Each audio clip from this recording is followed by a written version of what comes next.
Bom dia, meus amores. Tudo bom? Suavidade? Bom dia, professor. Ixi, saiu o áudio de outro lugar aqui, peraí.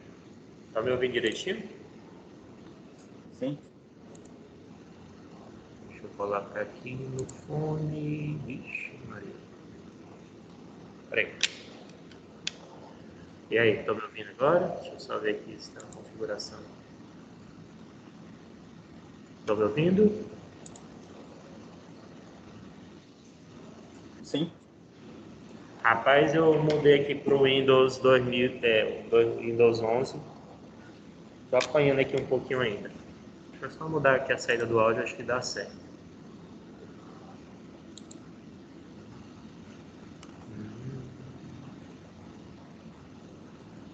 Ou não, né? Vamos ver. Eu não sei por que tá dando.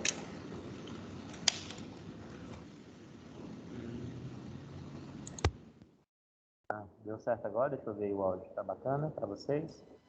Piorou um pouco, professor, o áudio. Tá melhor antes. E agora tá ruim ainda? Melhorou. Ó, vamos lá então.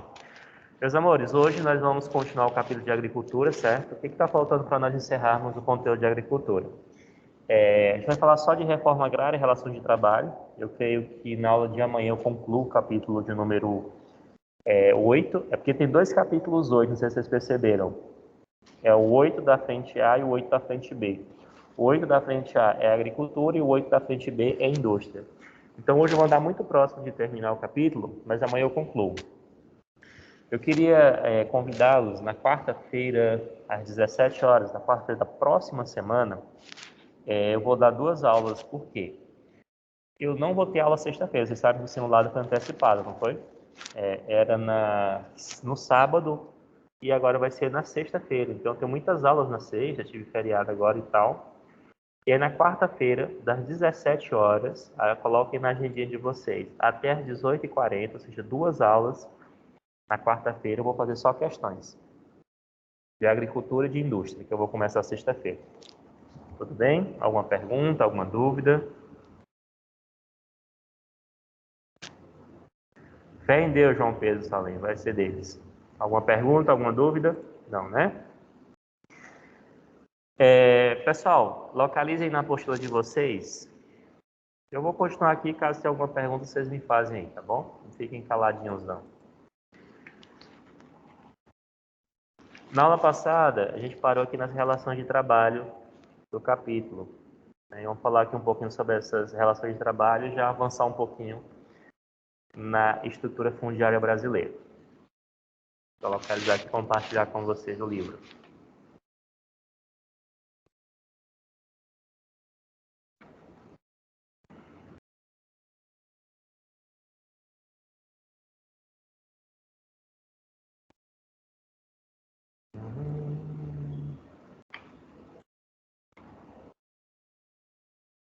Compartilhando tela, só um segundinho. Pronto, vamos lá. Olha só, nós já falamos nós terminamos na última aula, nós falamos um pouquinho sobre esse tipo de atividade agrícola, agricultura orgânica, agricultura familiar, não foi isso? Agricultura empresarial e assim por diante. O que nós vamos falar hoje, né?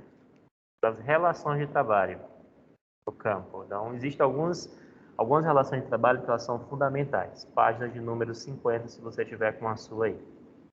Estou certo? Na nossa última aula nós falamos desses sistemas agrícolas, jardinagem, agricultura urbana, agricultura familiar, foi assim? Estou certo? E aí nós vamos começar a relação de trabalho, correto? Só me atualizem aí, gente. Foi isso mesmo, meus amores? Quem cala consente, né? Então vamos lá. Alguém lê para mim, por favor, o trabalho familiar, para que eu possa explicar? Ou nem isso vocês querem fazer hoje para discutir? Cadê o João Pedro, torcedor da Fúria? Leia para nós.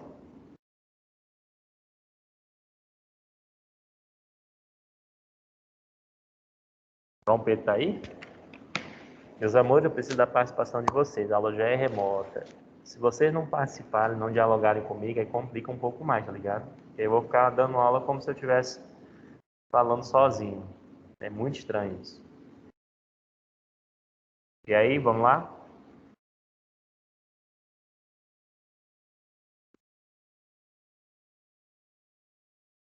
É, difícil hoje. Vamos lá, então. Eu vou só explicar cada atividade familiar, já que vocês não querem ler, eu vou explicar cada um, aí caso vocês tenham dúvidas, vocês me falam.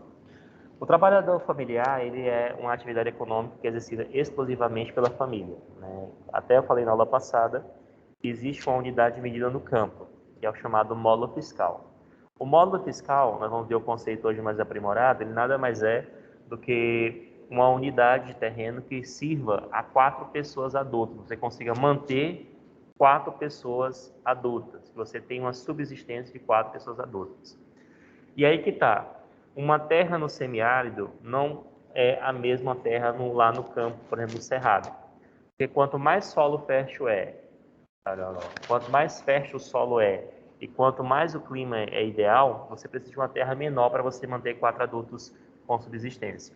Então, o módulo fiscal ele vai variar de região para região.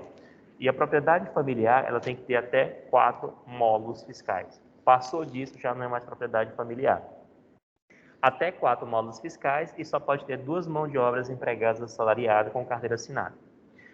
Então, o trabalho familiar ele é basicamente exercido, né, pela família, que vai desde a propriedade familiar, de uma atividade agrícola familiar, ou pode virar empresa. Então, hoje você tem várias empresas no setor, por exemplo, de café, de alimentos como orgânicos, que é uma empresa familiar que foi crescendo, crescendo, crescendo, e aí chegou nessa produtividade ao mercado o nome da família, né, carregando aquele produto do campo. Então, a propriedade familiar, ela vai desde aquele trabalho em que a família compartilha uma agricultura de subsistência, até aquele que vai a nível familiar, né, aliás, empresarial. Então, a família é o principal produtor e comercializador dos produtos.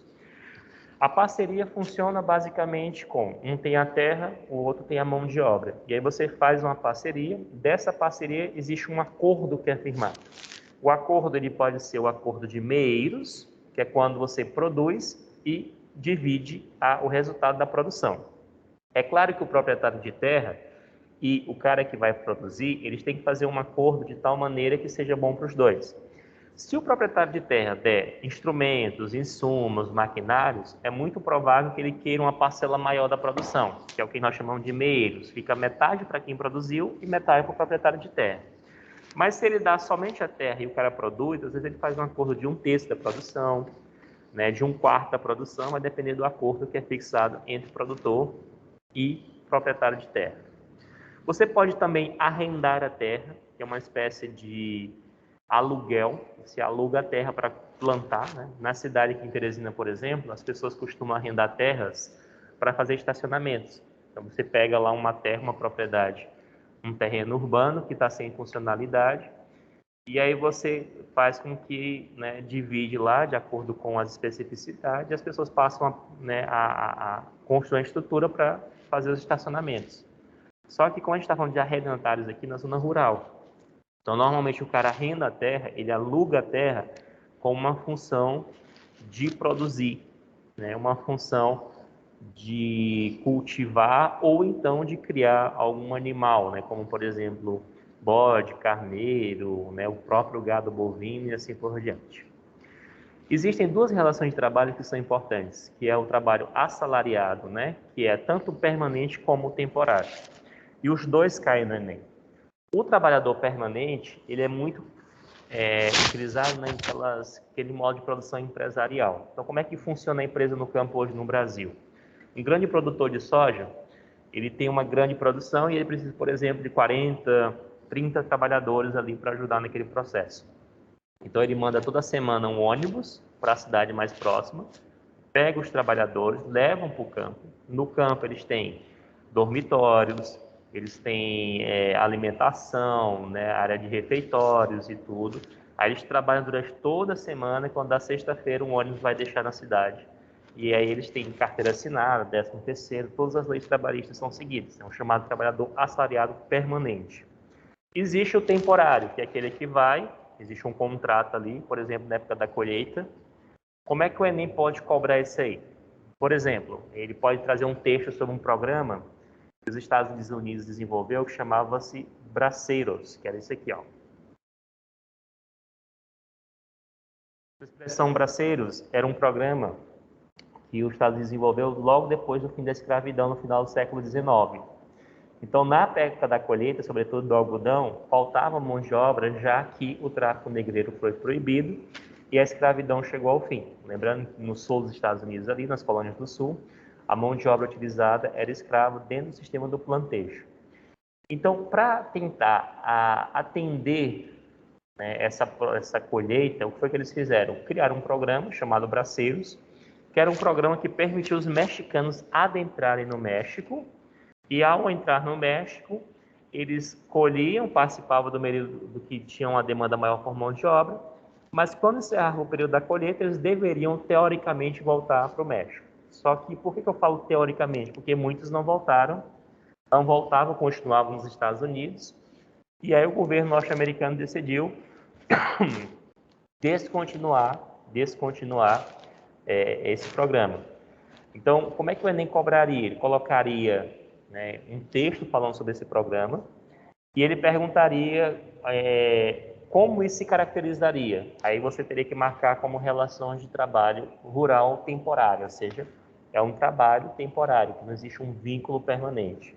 Ou pode cair o caso dos corumbas, que é aquela galera que vive no sertão pro agreste ali, que no período da seca eles migravam para o litoral para trabalhar na colheita da cana, por exemplo. Então são trabalhadores temporários, que também são chamados de trabalhadores sazonais, dependendo da estação, e eles podem, né, trabalhar no campo dentro de certa funcionalidade.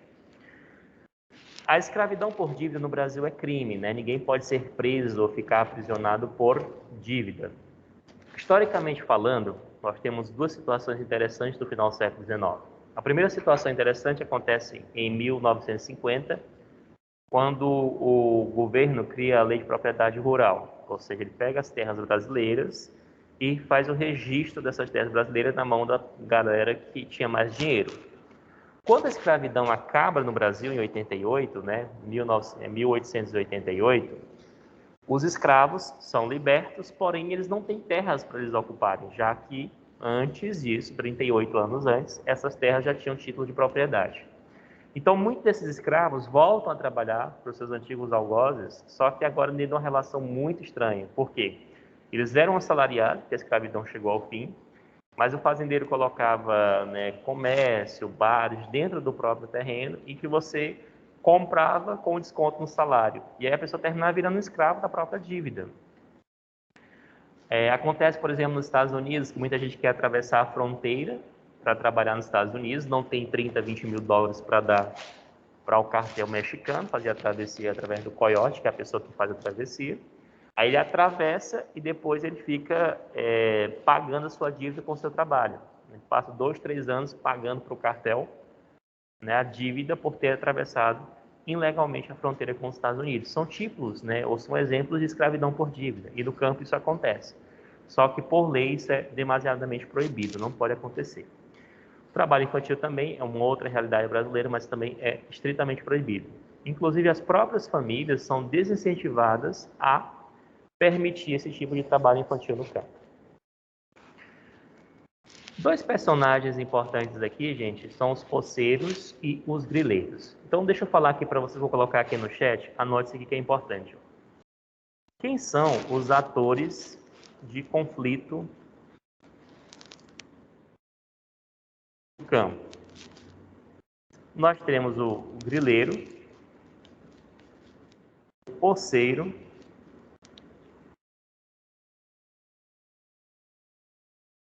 o índio e as madeireiras. Tá?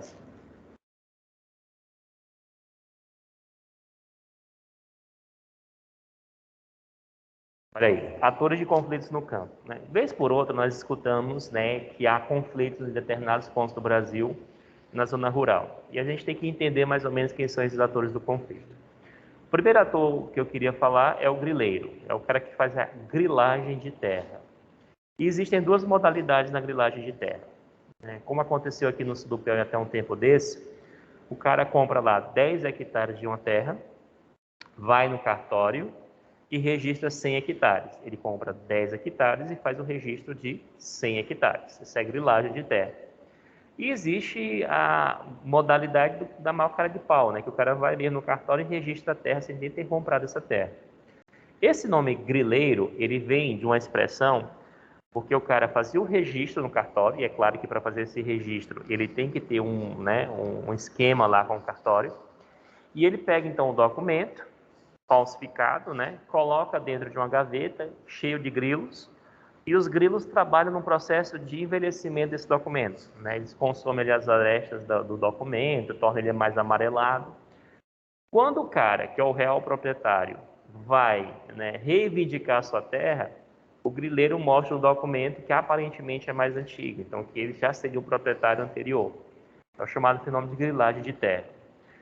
Um dos principais conflitos é que quando o cara faz uma especulação de uma terra, que ele toma uma terra para si que não é dele, e lá está o posseiro, que é o cara que não tinha ninguém ali, ocupou, cercou e fez um terreninho para ele, aí começa a ter o conflito. E nessa relação, logicamente, o grileiro às vezes tem um poder muito maior do que o posseiro. E por lei, determinados posseiros, quando eles passam um bom tempo naquela terra, eles passam a ter o direito àquela terra. Que é a lei de uso capião, salvo engano, que anteriormente era 18 anos, mas parece que agora diminuiu um pouco. Ou seja, o cara ocupa a terra, ele toma posse da terra que não é dele, aí ele tem um período ali para o dono da terra reclamar. Se ele não reclamar, ele passa a ser dono daquela terra. E aí um dos principais conflitos acontece entre grileiros e posseiros. Ou então, o cara faz uma grilagem e nessa grilagem ele chega a um absurdo de registrar uma terra indígena. E nem pode, que as terras indígenas são demarcadas por leis federais. Existe todo um sistema da FUNAI, toda uma organização, inclusive está em pauta no Congresso Nacional essa questão da delimitação dessas terras indígenas. E você não pode ocupar essa área. Ou então o cara vai lá e começa a desmatar uma terra que pertence a um grileiro, que pertence a um indígena. E esses atores, portanto, entram em conflitos constantemente. Então, são os principais atores de briga no campo. Vocês estão acompanhando o que eu estou dizendo, gente? Se eu estou falando sozinho hoje, está compreensível? Alguma pergunta que vocês queiram fazer? Alguma dúvida que vocês queiram tirar? Para mim, por enquanto, tá de boa. Tá dando para entender. Perfeito. Então, professor, teve gente que colocou no chat da reunião dizendo que tá tudo ok também. Perfeito, então. Olha só, então aqui nós vamos ter, vamos falar agora um pouquinho sobre estrutura fundiária. Mas antes de eu falar de estrutura fundiária, eu queria falar algo para vocês, que é algo que eu já tenho notado há alguns anos, mas a literatura ainda está muito lenta para acompanhar essas modificações. Nós vamos falar agora de estrutura fundiária, eu vou definir para vocês o que é estrutura fundiária e depois eu vou falar de reforma agrária, Mas eu diria que atualmente a reforma agrária ela é mais uma questão política do que uma demanda social. E quem foi que deixou de fazer, quem foi que trabalhou para que ela deixasse uma demanda social? Então aqui eu vou colocar uma informação que eu queria que vocês tivessem uma reflexão a posteriori sobre essa reflexão. A partir do governo do Fernando Henrique Cardoso, foi criado vários programas sociais de assistencialismo, tinham vários gás, assim por diante. O Lula, pegou esses projetos em 2002, quando se tornou presidente, unificou e formou o Bolsa Família, que acabou agora em outubro desse ano. Acho que vocês sabem que o Bolsa Família acabou agora e o governo está lutando para criar um tal de Renda Brasil, Cada um quer ter um filho para dar um nome de seu, E aí, mas até o momento nós estamos sem programa, sem Bolsa Família, esperando o governo aí decidir para furar o teto de gasto, por sinal, a PEC dos precatórios, para conseguir manter um auxílio que me parece R$400. O que acontece é que desde esses projetos assistencialistas, existia ali uma delimitação para você receber esse programa. Uma delas é de que a criança devia estar na escola. Segundo, começou-se uma fiscalização maior que proibia a criação, o menino ir para o campo ajudar o pai com 9, 10 anos, porque isso é trabalho infantil, é proibido no Brasil isso. E para ele receber esse auxílio, ele precisava ter o filho na escola. O que acontece é que isso de fato fez com que a criança fosse para a escola, que é um lado bastante positivo. Porém, não, aquela mão de obra no campo, de subsistência, ela não foi sendo substituída, não sei se vocês estão entendendo o que eu estou dizendo. Por quê? Uma vez que o menino foi para a escola, ele se encaminhou ou para o setor terciário, trabalhar como autônomo ou no comércio. Aqueles que tinham uma condição um pouquinho melhor conseguiram sua formação superior, ou se tornou professor, ou se tornou médico, ou se tornou advogado com muita dificuldade e saiu também do campo. Ou seja, a mão de obra do campo ela não foi sendo substituída como era anteriormente. Você tem municípios que, no Maranhão, por exemplo, que tinha 6 mil habitantes em 2000 e passou a ter 4 mil habitantes em 2010, ou seja, a população do município diminuiu. Onde é que está essa galera? Os filhos foram para a cidade mais próxima estudar, alguns que tinham uma condição um pouquinho maior foram para a capital fazer um curso superior, ou seja, o governo trabalhou para mudar a estrutura social. Nós somos hoje mais de 80% de população que vive em cidades e não mais no campo. E aí, o grande questionamento que eu queria que vocês refletissem é: será que a reforma agrária hoje é uma demanda social? Quando a gente pega os movimentos sociais do campo, como o MST, por exemplo, né, que tem essa questão de ocupação de terras improdutivas, a gente percebe que, dependendo do governo que está no poder, os conflitos no campo eles aumentam ou diminuem. Uma demanda social, né, se houvesse de fato uma demanda social por reforma agrária no campo, haveria o quê? Um crescimento dos conflitos no campo crescente. Vocês sabem quantas pessoas morrem por conflitos no campo? Saberiam me dizer? Por ano no Brasil?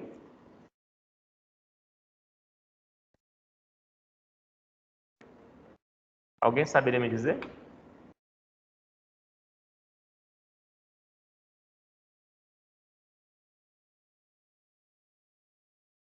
Qual é o número que vocês acham? Quantas pessoas morrem em briga no campo por ano? Alguém saberia ter uma ideia? De quanto seria? Ou não? Não tem nenhuma noção? Chutem um número aí no chat.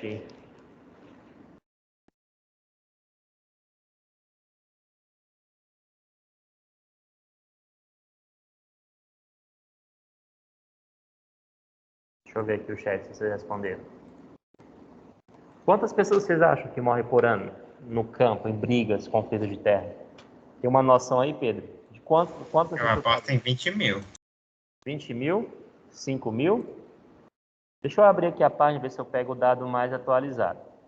Eu estou aqui no site, vou compartilhar aqui outra tela, da Pastoral. Ele faz sempre um trabalho excelente de compartilhamento de dados estatísticos no campo, né? De conflitos e tal. Deixa eu só ver aqui, não é essa página aqui. Gente, esse Windows 11 tá... Eu não tive tempo de estudar esse Windows, não. Acho que é aqui. Pronto, ó. Conflitos no campo no Brasil. Aqui está na página, ó, da Pastoral do Campo, né? Deixa eu só voltar aqui e mostrar onde foi que eu tirei para vocês, ó. Comissão Pastoral da Terra, né? Aqui eles têm sempre esses dados, ó, campanha, biblioteca virtual e tudo mais. E aí tem todos os conflitos no campo aqui, ó, as publicações que você pode estudar aí desde a primeira até a última. Então aqui é de 2020, que é a mais recente. Vamos ter aqui uma visualização rapidinha, tá bom? Para eu ver com vocês o dado. Eu nem vi esse livro novo agora, né? A primeira vez que eu abro ele, eu tenho os dados até 2016, 2017 na cabeça, eu já dei aula sobre isso. Só um segundinho. Então, vocês chutarem 20 mil, 5 mil conflitos por ano, né? 10K. Lembrando que a gente está com uma população de 200 milhões de habitantes. Oh, meu Deus do céu, tá aberto o livro, né? Deixa eu ver aqui que a internet está lenta.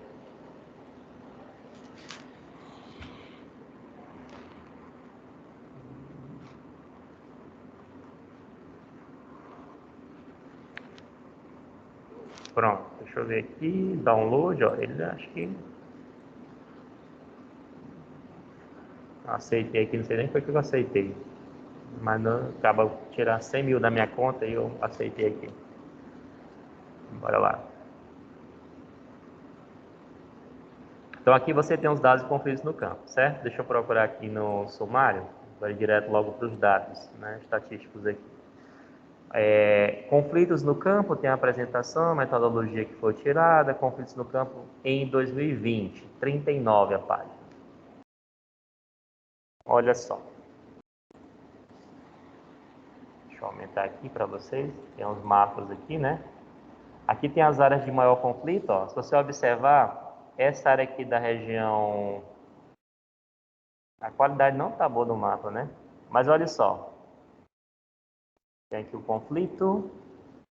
Você sabe de quanto é essa bolinha menor aqui? De 1 a 5 conflitos. Sabe quanto é essa bola maior? De 45 a 60 conflitos. É menor do que vocês pensavam? Olha Então só. pode repetir, por favor? Ele colocou nessa bolinha aqui, ó. Depois vocês dão. A qualidade não ficou boa, né? Mas é de graça, né? Como minha mãe diz, cavalo dado não se olha os dentes. Então, essa primeira bolinha aqui, ó. Vocês percebem, primeira coisa que eu queria saber de você, né? Isso já foi, inclusive, tema do Enem. Em que região do Brasil você tem mais conflitos por campo? Em campo, né? Ou conflitos de terra? Em qual região aqui, quando a gente analisa os mapas do Brasil aqui? A qualidade é ruim mesmo, viu, gente? Tá assim no pastoral. No norte? Por que que no norte você tem mais conflitos do que em outras regiões do Brasil?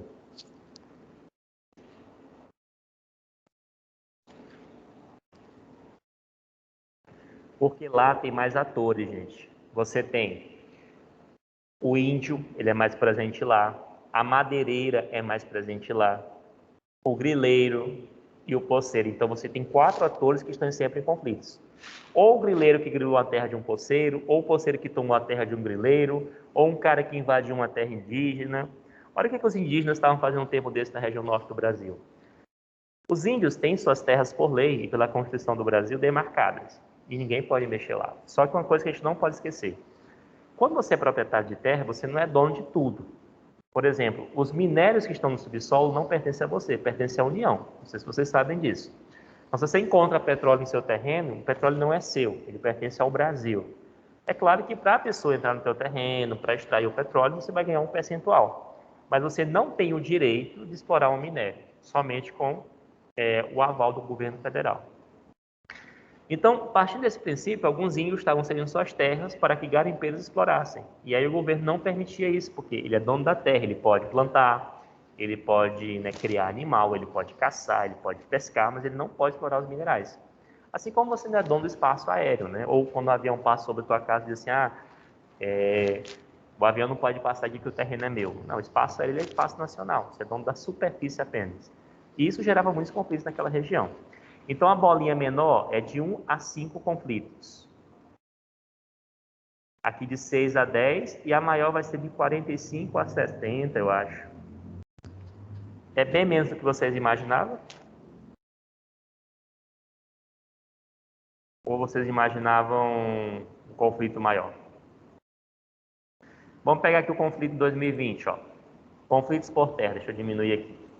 Aí ele vai colocar aqui Acre, né? E tudo, Alagoas, né? Total de conflitos no campo. Olha só, no Acre 59. Total de conflitos no Acre 59. Total de conflitos no Alagoas 19. Total de conflitos 56. Se você for somando os estados, você não vai ter 2 a 3 mil conflitos no campo. E se você pega os dados, deixa eu ver se tem dados resumidos aqui, porque são dados mais gerais, de estado para estado. Eu queria um dado mais geral. Acho que só ficou lá na frente. Mas depois vocês podem baixar a publicação e ver e tal. Né? Nossa, mas a qualidade desse gráfico ficou péssima, né? Nossa, mãe. Os antigos estão melhores. Acho que aqui vai ter mais legal. Pronto, ó, aqui ele traz por região. Conflitos de por terra em 2020. Na região Nordeste, você vai ter aqui ocorrência de, no total, 289 conflitos por terra. Na região Norte, que aliás, aqui é a região centro-oeste, desculpem. Na região nordeste, 483. Na região norte, 600, que é aquilo que vocês falaram, que é a questão dos autores. O sudeste e o sul tem 94. Ou seja, se eu somar todos os conflitos por terra, dá em torno de 1.000 e alguma coisa. O que vocês acham disso aí? Vocês acham que é uma demanda social por reforma agrária no Brasil, considerando a quantidade de conflitos que eu tenho?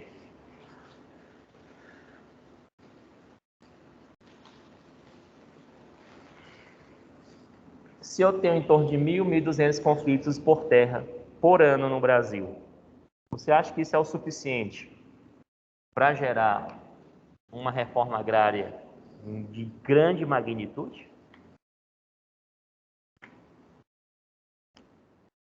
Acho que não. Ou seja, não existe demanda social, gente. E sabe, ó, se a gente pegar os dados históricos, tem uma coisa que eu acho mais interessante. Dependendo de quem está no poder, os conflitos aumentam. Tipo, quando o Lula era presidente, a Dilma, o número de conflitos diminuíram. E quando o Temer assumiu, e agora o Bolsonaro, né, aumentou. Ou seja, não dava nem isso. O dado que eu tinha de 2016 era de 600 conflitos no total. 3 a 4 mortes no campo por ano. Isso num contexto de 220 milhões de habitantes, claro, é lamentável as pessoas que morrem, é lamentável que ainda haja conflitos. Mas num contexto de 220 milhões de habitantes, não é uma demanda social para uma reforma de grande magnitude. O que nós temos são casos pontuais que devem ser, né, atentados para isso. Vou dar um exemplo, né, dentro da nossa logística aqui. Quando os venezuelanos entraram no Brasil, né, como refugiados, o governo fez uma triagem. Então, os venezuelanos que tinham uma formação melhor foram para o Sudeste, né? Tinham graduação em engenharia, enfim. E os que eram agricultores vieram, por exemplo, para Teresina. Só que o que eu nunca entendi, tinha lógica eu colocar essas pessoas aqui dentro de Teresina? Seria o local ideal para essas pessoas? Ora, se eles são do campo, o ideal era pegar a zona rural, distribuir umas terras para que eles cultivassem e faziam ali uma logística. Talvez a prefeitura comprando os produtos orgânicos para botar na merenda escolar, ou o próprio estado, né, comprando os alimentos para colocar numa escola estadual. Fazer uma logística para que eles conseguissem se manter. Não tem sentido eu colocar ele numa cidade. Uma cidade ele não vai ter uma profissão capaz de entrar no mercado de trabalho teresinense, que é sobretudo viver no comércio. Então, esses tipos de reformas agrárias, né, assim, projetos sociais, eles já dão conta das demandas que o Brasil possui. Então, não há uma demanda social por reforma agrária como as pessoas imaginam. Vocês entenderam a premissa que eu coloquei, gente? O porquê dessa questão da reforma agrária que eu abordei? Serve ou não serve de reflexão?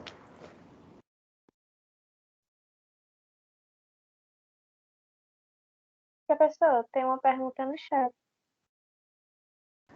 Por que aumentaram? Porque normalmente o movimento ele aumenta quando o movimento social é contra o governo.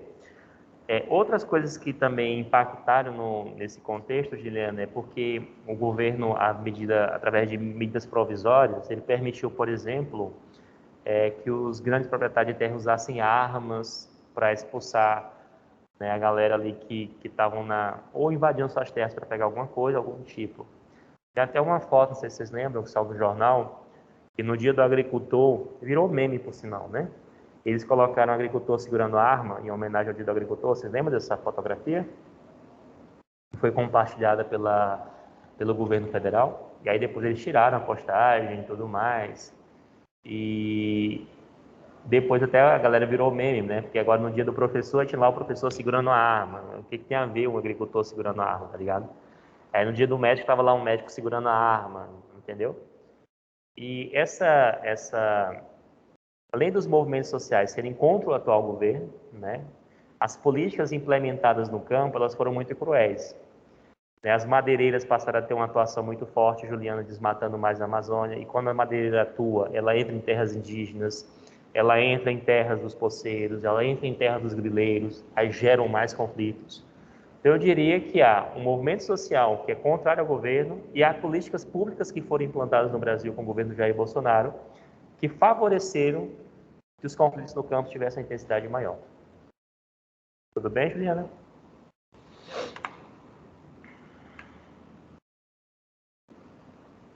Para encerrar a aula de hoje, eu vou só definir aqui para vocês o que é estrutura fundiária, porque a gente vai aprofundar isso aí amanhã. Reforma agrária, meio que eu já dei uma pincelada para vocês, mas tem uns gráficos que são muito bons aí no livro, gente, muito bons mesmo. A primeira coisa que eu queria deixar claro para vocês, ó, aqui tem um conceito, nessa parte aqui, se você está com o seu livro aí, você vai destacar. Isso aqui é o conceito de estrutura fundiária. Alguém pode, por favor, ler esse primeiro parágrafo? Eu leio. Dá para me ouvir? Por favor. Estrutura fundiária corresponde ao modo como as propriedades rurais estão organizadas em relação ao seu tamanho, à quantidade de imóveis rurais e à distribuição social. Essa análise permite um melhor conhecimento dos modos de vida no campo e da contribuição socioeconômica do setor primário para o país. E aí? O que seria estrutura fundiária? Obrigado, querida. O que seria estrutura fundiária conforme foi colocado aí? E por que é importante o seu estudo?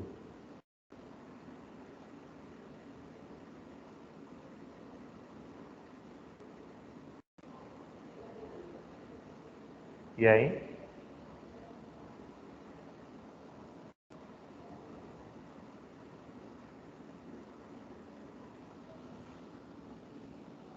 Pessoal, estrutura fundiária significa como as terras estão distribuídas em um espaço. Então, quando você pega a estrutura fundiária brasileira, você vai estudar como as terras estão distribuídas dentro do contexto brasileiro. Por que é importante estudar isso? Porque dá para eu perceber se existe uma melhor distribuição ou uma pior distribuição. Quanto maior a distribuição, maior a qualidade de vida de um país. Quanto maior a concentração de terras na mão de poucas pessoas, menor seria a condição de vida socioeconômica do país.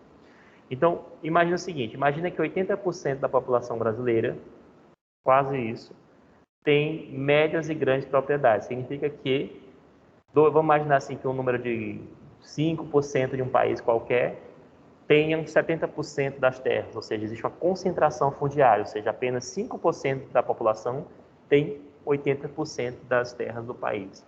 A ideia é que você tenha uma distribuição melhor. O governo utiliza, para classificar essas terras, um conceito chamado de módulos fiscais, que ele é um conceito mais justo, né? E o que é um módulo fiscal? É uma unidade variável. No caso do campo, o INCRA, que é o Instituto Nacional de Colonização e Reforma Agrária, ele vai classificar um módulo rural. Segundo ele, um módulo rural é uma terra que garanta o sustento e o progresso econômico de 4 adultos. Mas aí tem um detalhe. Uma terra em um clima como o Cerrado, que é um clima tropical, com um solo um pouco mais fértil, tem que ser feita a correção, mas um pouco mais fértil, garante o sustento para 4 adultos num tamanho menor do que uma terra no sertão.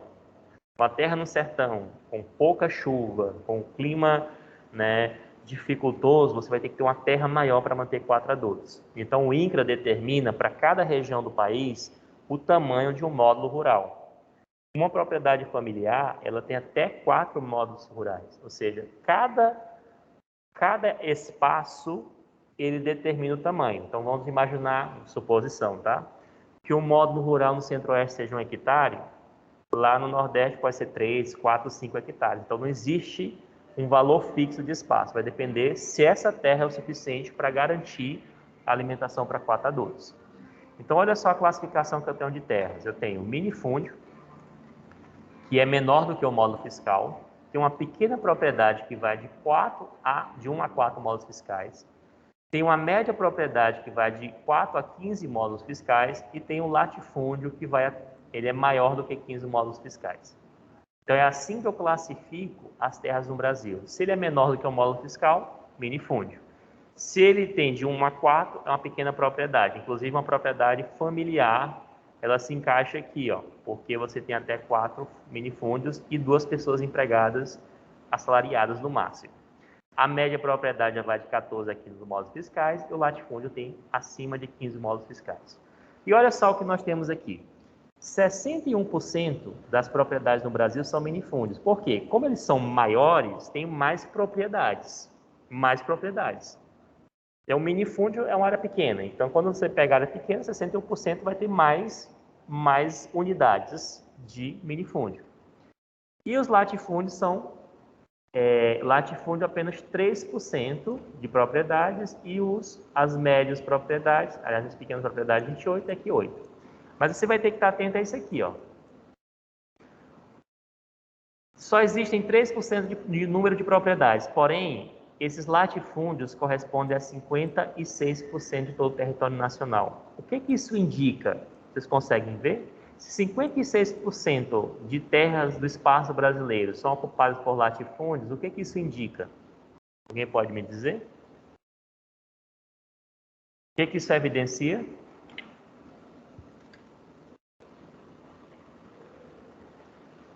O que Que isso muita área está concentrada na mão de poucos proprietários? Perfeito, perfeito. É isso mesmo. Tá? Então significa que nem todo mundo tem acesso a terras de maneira igualitária. Existe uma concentração fundiária. Meus amores, amanhã nós continuamos sobre essa ótica. Eu já peço que já vá fazendo todas as questões do capítulo que a gente vai corrigir, tá bom? Eu quero terminar esse capítulo amanhã. Um bom dia para vocês, um abraço a todos. Tchau, professor.